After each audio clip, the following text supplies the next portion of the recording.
ৰঙা চাহকাপৰ সৈতে ৰাতিপুৱাটো সদায় আৰম্ভণি কৰোঁ।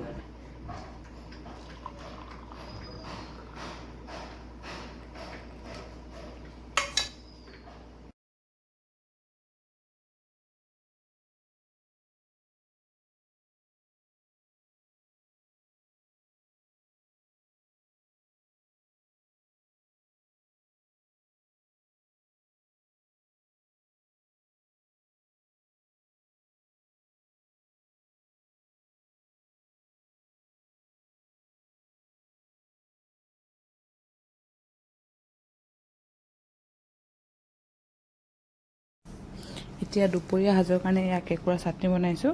কেঁকুৰাখিনি প্ৰথমতে তেলত দি মেলি পিঁয়াজ, নহৰু, জলকীয়া, নিমখ দি মেলি ফ্ৰাই কৰি লৈছোঁ। এচাইডে আকৌ কেঁকুৰা ফ্ৰাই, ইপিনে মিছা মাছ এতিয়া মিক্সিত পিচি ল'ম। তাৰপাছত অলপ নেমু চেপি দিছোঁ। তাৰপাছত সৰু সৰুকৈ পিঁয়াজ কাটি দিলোঁ। এয়া কেঁকুৰা চাটনি ৰেডি হৈ গ'ল। আজিৰ থালিখন। আজি দুপৰীয়া সাজত ভাত, কচু, অমিতা, দাইল, কেঁকুৰা, মিছা মাছ, নেমু লৈছোঁ, জলকীয়া লৈছোঁ। তাৰপাছত অথনি এয়া হৈছে চাটনি। তাৰপাছত এয়া হৈছে কেঁকুৰাৰ তেল বা